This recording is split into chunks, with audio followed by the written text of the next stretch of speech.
After Carol's welcome address, we're going to have a keynote presentation from the director of ALNAP, John Mitchell, I think not a stranger to any of you. Some of you might not know that John trained as a chef, and his early work as a chef led him to actually create a high-energy biscuit in 1980 for Oxfam, where he joined them in a nutrition program. So for those of you who want to know more about the first high-energy biscuit, please see John at 3. Since the 1980s, he's worked for the UN during the Ethiopian famine in Ethiopia. He worked with the British Red Cross in international response and development. He set up the first Ombudsman project, which was the precursor to the Humanitarian Accountability Project. And he spent 11 years very ably leading ALNAP. His intelligence and his passion for this work, I think, is evident in what we see today ahead of us. And he's also, he let me know, he's the longest standing member of the Humanitarian Policy Group, HPG. So a big welcome to John. All right, John, let's give him a hand. He's very British and shy. Well, good morning to you all. I will try and overcome my Britishness and my shyness and give this keynote presentation, which is based on the meeting report, which you will have on your flashcards. And I'd like very much to thank Paul Knox-Clark and James Darcy for writing the paper. It's quite a weighty tome, as you may have noticed, but as Paul said to me yesterday, they didn't have enough time to write a shorter one. So the aim of this presentation is to help frame the contents of our discussions over the next couple of days. So I'm going to talk about what we mean by evidence, what do we need it for, how can we tell if it's any good, and when we have it, do we use it well? So before we get to the slides, let me begin with a bit of good news, and it's building on what Nan said earlier, actually. You know, our meeting on evidence is the most popular meeting ever, and we had over 90 applications for workshops, and were sold out weeks in advance. So why is this? Well, I think we need look no further than the subject matter itself. Outside of the humanitarian sector, everyone appears to be talking about evidence. The blogosphere is bursting with debate, opinions are running high, and the politics of evidence has become a burning issue. Now, as you know, the issue has existed in the humanitarian sector in pockets for many years, and some of you will remember people like John Seaman and others who were very concerned with evidence for understanding food insecurity in the 1980s. But it seems now like the rest of us have caught up, and we're now at the very first international meeting on evidence and knowledge. So why is it important to us? Well, we suggest that there are three fundamentally important reasons. The first is to ensure the quality of the response. If we have evidence from early warning to demonstrate what's going to happen, theoretically at least, we can respond before the situation deteriorates. If we have evidence to demonstrate the scale and the nature of need, we can advocate for resources and respond appropriately. If we have evidence to demonstrate what works in a particular context, we can design effective programs which are relevant, effective, and efficient. So, in a nutshell, evidence should bring about more lives saved and more livelihoods preserved. So the second reason is to improve accountability. And, you know, some of you will remember this, but 10 years ago, almost exactly 10 years ago, the then US administrator, USAID administrator, Andrew Natsios, delivered his now famous speech at the Interaction Forum, where he pointed out that doing good was not enough and demanded that agencies demonstrate their results. And a decade later, I think that demand still resonates, and indeed many people now feel it's time that the humanitarian system really steps up to the plate. And thirdly is to increase our understanding of the system itself. The process of gathering, interpreting and debating evidence helps us as individuals and a system better understand our work. And this creates a more professional system and one that's more confident in making improvements. So what do we mean by evidence? Well, in a conference on evidence, of course, it's hard to avoid the philosophical realm. So please put on your thinking caps as we now ask a very thorny question. What do we mean by evidence? So in framing this meeting, we've taken a broad interpretation and defined evidence as information of a certain quality which tends to prove or disprove a proposition. And please just park the word quality here for a moment. I'm going to come back to this very soon. Of course, the term evidence has a close association with scientific method or empiricism, whereby the world exists as an objective reality, distinct from the observer, and the truth about the world can only be established by evidence provided by the senses, in a process of systematic observation and measurement and experiment, which allows the formulation and testing of propositions or hypotheses. So for scholars amongst you, please see the work of John Locke, his essay on human understanding, or Karl Popper's more recent work on critical rationalism. Or if you're more like me, just think back to your chemistry or physics lessons at school and I think you get the gist. So the virtues of this approach are well known, but it's worth repeating them here. It sets truth against received wisdom and ideology, and prevents the truths being suborned by powerful or vested interests. It's also transparent and verifiable, and both propositions and the evidence that support them are being open to being tested by anyone using standard methods and approaches. However, empiricism, and with it the idea of evidence, also has its detractors. Please look at the blogs I mentioned earlier, and hear that many people argue that many aspects of reality are not in fact objectifiable and cannot be separated from the observer. Reality is constructed by societies, by individuals, and the idea of evidence privileges one type of reality over another. Now, in the humanitarian sphere, of course, these discussions are not just abstract. An empirical approach has the potential to free us from bad habits and to provide evidence which can allow decision makers to stand up to political pressure. But can it also turn humanitarian action into a technical rather than a principle value-driven activity? And there may be a risk here that we end up only focusing on those things that can be measured. And can it systematically devalue certain types of information, particularly qualitative information and the knowledge of affected populations? All of these are issues that we may wish to explore over the next couple of days. And for now, the title of this conference, Evidence and Knowledge, attempts to leave these questions open. So what do we in the humanitarian sector want evidence for? Now, broadly speaking, humanitarians are regularly called upon to provide evidence about three related things, which the authors of the paper call propositions. So the first one is about evidence about a particular situation. And a proposition here might be that a situation exists that, if left to itself, will lead to very high levels of mortality and other negative human impacts. Evidence to support or refute this proposition would normally be collected, of course, by early warning systems. Or the proposition may be that a situation already exists where humanitarian assistance is required, and this is generally the preserve of needs assessment and monitoring. The second is evidence about the effects of a potential response. And the proposition here is generally that if we do something, for example, if we institute a cash programme in response to food insecurity, or lighting in response to protection concerns in camps, it will lead to a positive outcome. This is an element in response planning and also is a central concern of evaluation, of course. What were the effects of the programme, and were they the effects that we intended?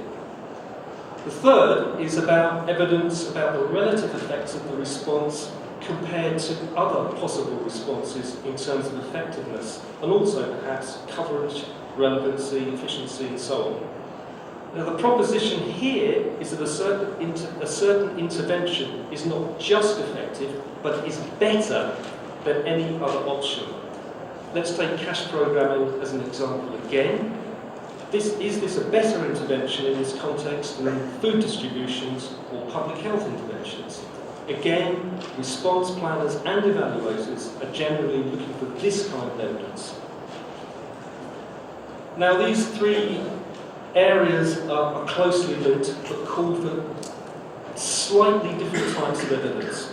So, is our evidence any good?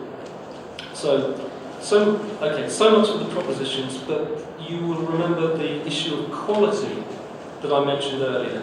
And you'll remember that I said that it's information of a certain quality that tended to support or disprove a proposition. So let's look at this idea of quality in the context of the humanitarian sector. Now, of course, our profession brings together many professional disciplines: nutritionists, chefs, lawyers, engineers, anthropologists, and so on. And in many of these disciplines, there are existing standards of evidence and criteria, but we were unable to find any common, overarching set of criteria which can be used generically to test the evidential quality of both qualitative and quantitative information. So, in the absence of that, we came up with these 5 criteria based on our research experience and that of colleagues in the sector. And they are, first, truth or accuracy. And this is whether the evidence corresponds to a real state of affairs. If a household head says they're only eating one meal a day, how do you know this is true? Did we hear and understand this correctly, or did biases intrude? If we have a low measurement of nutrition, are we sure that the survey team used the measuring tapes correctly? The second is representativeness. Is the information representative of a wider group? Now, if we find that the people in our household are living on one meal a day, how far do we have to investigate to find out whether this household is an exception? Was the sampling for the nutrition survey done correctly so that we can say the results are statistically valid for the population? The third is significance. Are we measuring the right thing? In other words, does the information relate to the proposition? For example, we may have information about harvests gained from a variety of sites that is true and represents the wider area. But does this harvest information tell us that food, what does it tell us about food insecurity? Is the information about harvests actually significant? The issue of significance is critical in identifying indicators, of course. The next is generalizability, quite a mouthful. Does evidence from one context hold good in another? For example, if we determine that our cash program is the best response to urban food security in Port-au-Prince, for example, does this mean that this approach is the best response in all cities, in all situations? And finally, attribution. Does the information show that we have a causal relationship between one thing and another? For example, we know that we implemented our cash program and we have information which is true and representative to show that malnutrition decreased. But does our information show that it was the program itself that led to the improved nutritional status? And this is a problem, a particular problem for evaluators. So, let's move on to the context. Now, nearly all of us have worked in the field, either as researchers or practitioners, and we will all have our different stories to tell about how difficult it is, and I should think many of us have laughed about odd situations over a couple of beers in a local bar, others taking the issue much further and written books about it. Whatever the case, it's part of our work, and I can't avoid mentioning it here. So at the risk of stating the obvious, I need to point out that collecting evidence in emergency situations is less than straightforward because baseline data is not often present, access to affected people can be challenging or sometimes impossible. Other populations, like transhuman pastoralists, are very mobile and hard to track down. And it's also hard to track down birds, as is slightly the case. Data is very sensitive in conflict situations. There's a lack of standard collection approaches and formats in many areas. Data is scattered and atomistic, as described in the previous ALNAP paper, Counting What Counts, which can be found in the flashcards, incidentally. And finally, there are ethical considerations, of course, in humanitarian contexts. We heard about some of them yesterday in the Evaluators Workshop, especially when data is being gathered in life and death situations. Now, the thing to stress here is that this is not new to anybody, and neither is it an excuse, it's just the way it is. So how are we doing?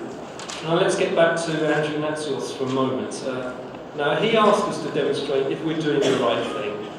Now, if he made an unexpected appearance through one of those doors at the back right now, are we now in a position to tell him? How are we doing? Now, let's think about this and take our current practice of generating evidence and consider it in the light of the 5 criteria that I just mentioned.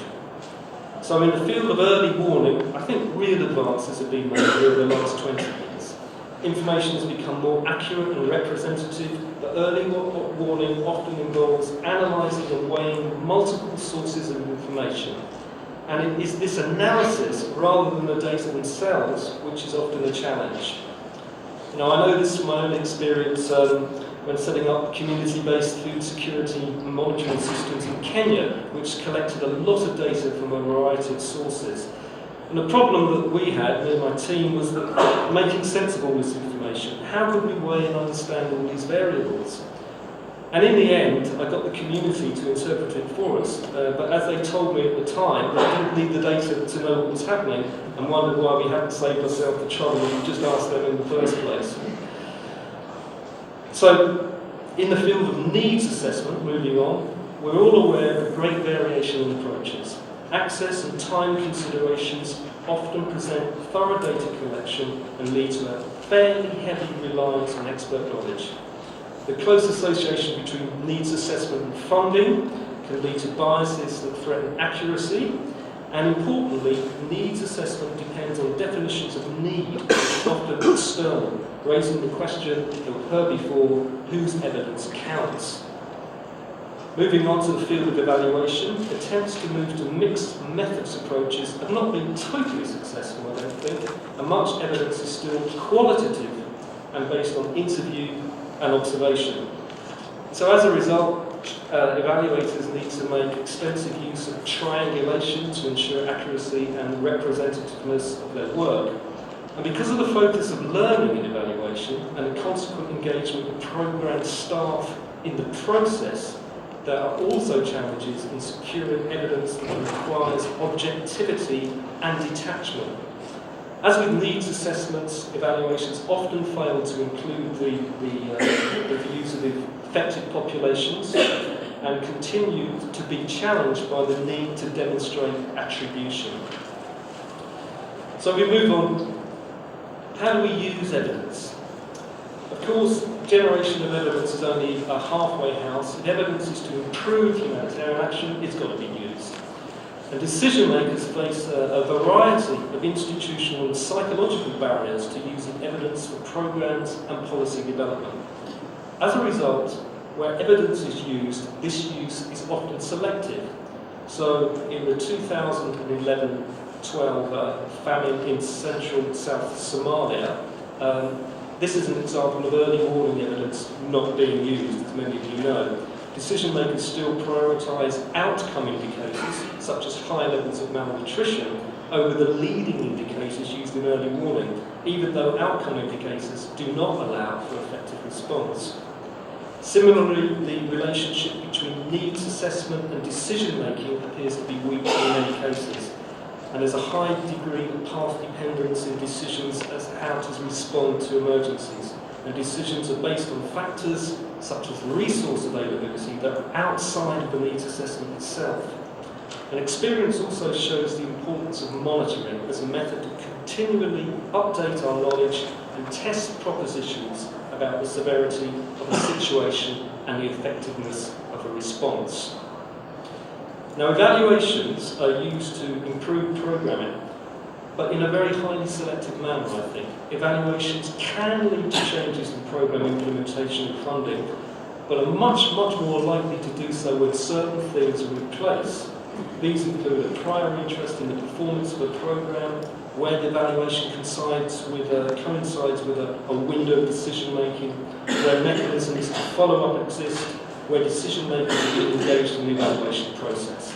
So recent developments of evaluations are building on these findings to increase the degree to which evaluations are used. So to understand the degree to which humanitarian policy making is evidence-based, the meeting paper considers 4 examples: cash programming, the development of the SPHERE project, the use of contextual knowledge in humanitarian response, and the use of early livelihood interventions as a response to drought. Evidence from research and evaluations is more likely to be used where changes do not threaten fundamental assumptions about humanitarian action itself, and where evidence becomes more broadly owned and where there is a general acceptance of the need for change. So let's take a breath. That's a lot to get through and see where we've got to. I'll try and sum this up. So in summary, we need evidence. We need evidence to ensure quality, accountability and understanding. The system needs to have a grip on its job, and we need to be confident and open to scrutinising our work and able to make improvements. There are different propositions on what kind of approach to evidence is best, and the debate seems to be polarised between those that favour empiricist approaches and its detractors who argue that reality is socially constructed and context-specific. In spite of these different perspectives and beliefs, we still need evidence to make decisions about diagnosing potential emergency situations, determining whether the response is going to be effective, and deciding what options are best. Now, currently, the system lacks a tool to test for quality evidence, and so we have come up with 5 criteria. Truth, accuracy, representativeness, significance, generalisability and attribution, as I said. So if we use these criteria to look at different types of evidence, we see that early warning evidence has improved, analysis still remains a problem, needs assessment is not standardised, and time constraints lead to reliance on expert knowledge. And evaluation data that looks at what works is predominantly qualitative. Local voices are not included, and challenges around attribution remains. And finally, of course, the big question that's been very important to ALNAP over a number of years is evidence used. And here we have a mixed picture with some clear challenges. We see that early warning information is still being ignored in some instances. Needs assessment data is often subordinate to other factors, and monitoring remains poor. On what works best, evaluations can only be said to have selected use depending on ownership. So I'm not sure what Mr. Natsios would be saying, whether he would be satisfied with our answers, but I'm pretty sure we can say more about this subject now than we could 10 years ago. And importantly, I think we're now in a position to ask some more precise questions that will help us move forwards. There are more questions and answers around this issue, and some of these questions are as follows. How can we determine